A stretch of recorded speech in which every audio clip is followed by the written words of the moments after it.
Армысыздар, құрметті көпшілік. Мінекей бүгін азанда деп айтайын. Азан дейміз ғой, таңертең деп сөйлейміз. Таң атты, тіршілік басталды. Осы күнге жеткізген Құдайға шүкір тоба деп әңгімемізді бастай берейік. Өткен өмір туралы қазір әркім өзі ойланып қалды ғой.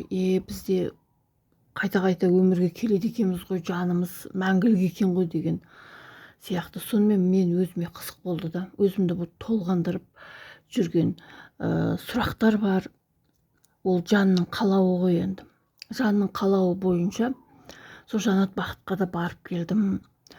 Одан ертерек барып келетін ойым болып жүрді, бірақ уақыт сәт осыған алып келді. 17 ақпанда сағат 10:00-де сол кісінің қабылдауында болдым. Енді жасы кіші болсын, үлкен болсын, былай қоян-қолтық араласып жүрген адамың болмағандықтан сіз деп сөйлеген, сыпайы сөйлеген, ол біздің жаңағы жақсылығымызды арттырады, кемітпейді. Енді Жанат Бақыт туралы әркімнің ойы әртүрлі. Ол да онымен де әбден келісуге болады. Енді әруақ Құдай қолдамаса, жол салмаса, ол барып келу ол оңай шаруа болмайды. Адамның өзі ойланып қаперіне алып жүрген күнде де әруақ Құдай жол салмаса болмайды екен. Мұның алдында мен барайын деп ынталанған кезде өзім ойландым. Жоқ, реинкарнация, яғни реинкарнация емес, енді реинкарнацияның не екенін бәрі де біршама біліп қалды ғой. Регрессология дегенді мен өзім жаным қаламады. Өйткені ол да ғылым, бірақ Құдайдың беріп отырған. Бірақ ол кез келген адамға қолданатын тәсіл емес, әдіс емес деген тұжырымға келдім. Ал енді кейін Жанат Бақыттың сөзін бақылап, бағдарлап қарасам, енді өзгерістің барын байқадым. Сосын сұрақтар, жанды мазалап жүрген сұрақтар болды. Оны енді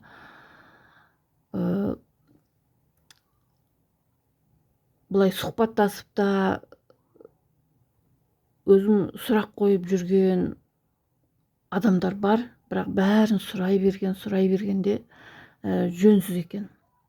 Бізге Құдай тағала жанды неге бөлек етіп өзімізге берді? Өйткені дайын асқа тік қасық демей, әр адам өзі ізденіп жанын жетілдіру керек.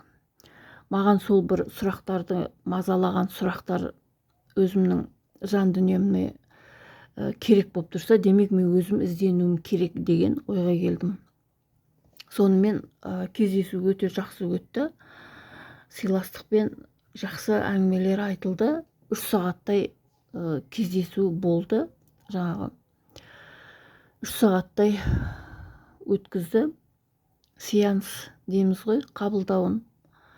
Сол жерде қызмет етіп жүрген Жанат Бақыттың шәкірттері де өте бір саналы, жоғарғы деңгейдегі адамдар екені белгілі болды. Енді жас болса да. Енді жастан да үйренетініміз бар екен. Құдайға шүкір тоба. Ізденген өте керемет екен ғой. Мен өзімнің жан дүниемді таныған сайын, осы әлемге деген сүйіспеншілігім артқан сайын, мен өмірге де, өзіме де, өзгеге де, жалпы мына әлемге деген мынау сүйіспеншілігім артып жатқанына, қызығушылығым туындап жатқанына өз басым қуанамын. Біз өмірге келгендегі мақсатымыз білмеген, түсінбеген жайттарды түсініп білу үшін келеді екенбіз. Сол үшін біз бір-бірімізге, бір-бірімізбен араласуға, бір-бірімізді танып, танысуға біздер мәжбүр екенбіз. Енді мен әрқашанда өзім сұхбаттарымда айтып жүрмін, мен ешкімге ақыл айтпаймын. керісінше мен тек қана өзімді ғана тану үшін әрекет жасап жатырмын, және өзімнің білгеніммен көпшілікпен араласып жатырмын. Араласып көпшілікпенен осылайша өзімнің білгенімді айту арқылы өзімді одан ары танып жатырмын.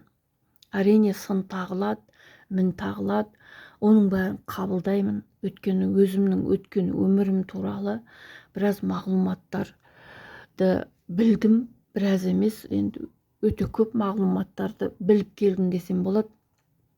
Оның бәрін әрине сіңіру, оның бәрін қабылдау бірдестен, оның бәрі оңай емес. Өткен өмірі толық айтылған адам бар, ол біздің Ақсарбас атамыз. Біздің Ақсарбас атамыздың өткен өмірінде қай ұлттың өкілі болған, қандай қасиеттері болған, соның бәрін білгісі келген адам сол Ақсарбас атаның кітабын оқиды. Ақсарбас атамыз өзі бөлек бір цивилизация дейміз ғой, планета дейміз, менің түсінігім бойынша сондай планетаның өкілі. Ол деген ғарыштың адамы, яғни өзіміз сияқты жұмырбасты пенде қандай сатыға көтеріле алады, оны Құдай тағала осы Ақсарбас ата арқылы бізге беріп отыр. Сол сияқты әрбіріміздің өткен өміріміз бар. Мен өзімнің өткен өмірім туралы естігенде, ойпырмай, адамның істемегені қамайды екен ғой деген ой келді маған. Мен өткен өмірімде кім болмағанмын. Өткен өмірімнің былайша деп айтайын, минустарын естігенде, я деп, келіспеуге сенің ешқандай негіз жоқ. Өйткені қазіргі өмірімде болған және болып жатқан жағдайларға қарап, мен өзімнің өткен өмірімдегі жіберген қателіктер бәрінің сұрау бар екеніне одан ары көзім жетті. Айта берсе әңгіме көп. Бұл деген сөз, жанат бақытқа барыңыздар деген жарнама емес. Әркім Құдайдың құдіретімен, яғни барлық нәрсе Құдайдың қалауымен болады, әруақтардың қалауымен болады. Бұның алдында барайын деп біраз уақыт өзім көңіліме алғанда жол түспеген. Қаражатқа да кеп тіреледі бәрі. Бұл жолы бәрі оп-оңай осы қолмен қойғандай болды. Мені аталарым, яғни әруақтарым, қазіргі жанат бақыттың тілімен айтқанда тәлімгерлерім бір алақанына салып, мәпелеп, ақшаны қалтама салып, жеткілікті түрде бір топ еткізіп, сол қыздардың алдына түсіре салғандай, бір сондай бір жеңіл барып келдім. Енді кейбір адамдар барып жаңағы ойларынан айнып кірмей кетеді екен. Енді біреу барып адасып таппай кетеді екен. Менде бәрі жеңіл болды. Демек, менің әруақтарым оны қалады. Мен өзімнің жүрегімді тыңдай білетінімнің бір несі, айғағы осы болатын. Біз біреуге айтамыз ғой, жүрекпен өмір сүріңдер деп, бала-шағаға айтамыз, жүрекпен өмір сүріңдер деп. Жүрекпен өмір сүру керек екен ғой, жүректі тыңдай білу керек екен ғой деп сайрайсың ғой. Бірақ енді жеме-жемге келгенде сен өзің қалай өмір сүріп жүрсің? Сол жүрегіңді тыңдай білесің ба, білмейсің ба? Әруақтарыңмен байланысың бар ма, жоқ па деген сұрақ туындайды. Сонда нақты жауап бере аламын. Құдайға шүкір, тоба, сол әруақтарымның арқасында жетеленіп келе жатырмын. Құдайдың добы дейді, адамның басы Алланың добы дейді.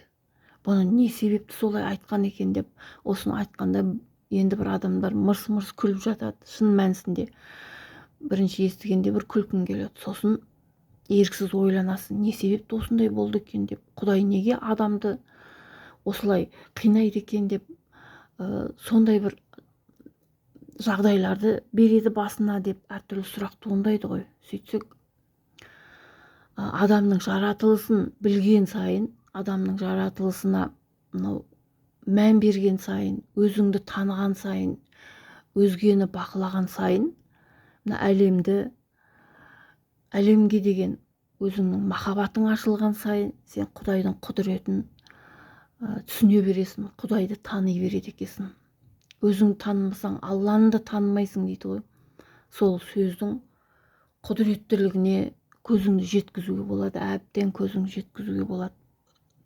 Сол үшін құрметті бауырлар, ағайындар, тума-туыс, таныстар, барлықтарыңызға жүрекпен өмір сүріңіздер дегім келеді. Біздің Қыдырәлі Тарбаев ұстазымыздың алып жүрген, көрсетіп кеткен жолы сол.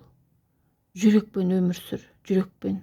Шын жыла, шын күл, шын сөйле, өтірік мүләйімсіме, маскаңды шешіп таста.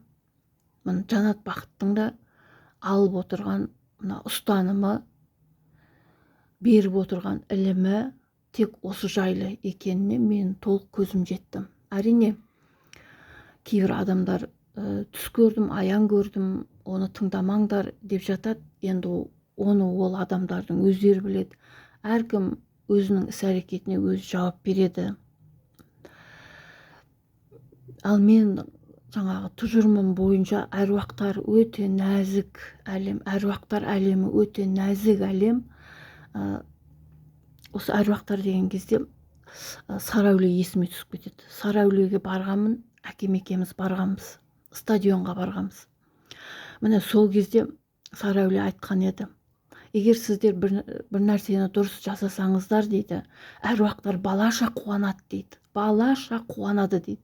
Ал егер сіздер бір дұрыс емес әрекет жасасаңыздар, әруақтар балаша еңкілдеп тұрып жылайды дейді. Жылайды. Олардың тек қана қолынан сондай келеді дейді. Енді жас баланы көз алдыңызға елестетіп көріңіз. Жас бала, 2-3 жасар бала. Ол періште ғой, ол да сол әруақ сияқты деп ойланам өз басым. Енді сіздерге толық түсіндіру үшін бір теңеуді айтып отырмын да. Енді жас баланы шаттанып, мәз болып жүреді. Бір оған жақсылық жасасаңыз.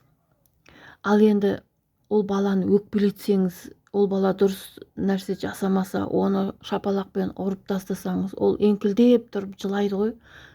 Жылайды, бірақ қолынан еш нәрсе келмейді. Сізді ұрамайды, сізге қарсы сөз айта алмайды, тек қана жылайды. Сол кезде осы әруақ туралы әңгіме айтқан кезде, әруақтар дейді, о дүниеде тек қана бет-пердесі шешіліп, Құдай тағаланың алдында бар болмысымен тұрады екен, бар жақсылығымен, бар күнәсімен, бар жақсы ісімен. Күнәсін жуып шаюға мүмкіншілігі жоқ екен о дүниеде. Сол себептен біздің бабаларымыздың әруақтары бізді түсімізге еніп, жаңа белгі береді екен. Осы жайында маған осы ата жолда біраз жерге зиярат жасап жүрдік қой. Міне сол кезде өлең жолдарын салған еді. Қазір енді оның бәрі есімде жоқ қой. Оны ата әруақтың жүрегіңе салған кезде, оны қолыңа жаңағы қаламсапты алып бұрқыратып жазып тастайсың. Кейіннен барып ойланасың, осыны мен жаздым ба, кім жазды деп. Әруақтың сөзі солай, тура сөзі солай келеді екен. Сол жаздырған әндерде есіме түсіп кетті да. Мынау деген мен кезінде ол мән бердім, бермедім, түсіндім, түсінбедім. Мына тура берілген ақпарат екен ғой деп қалам. Сол сияқты осы тірі жүрген кезде адам барлық іс-әрекет амалды жасап қалу керек. Яғни бар жақсылықты жасап қалу керек. Қолынан қандай жақсылық келеді, соның бәрін жасай бер. Оның қарымтасын адамдардан күтпе, оның қарымтасын саған Құдай береді. Осы өміріңде сен мүмкін сол істеген жақсылығың барлығын жаңағы қарымтасын, қайтарымын көрерсің, сен көрмесең бала-шағаң көреді. бірақ сенің ақырың жаман болмайды. Өткен өмірге қарағанда көптеген мәлімет алған адам енді басқа қалай сөйлейді. Зерттеңіздер, зерделеңіздер, өздеріңізді тани түсіңіздер.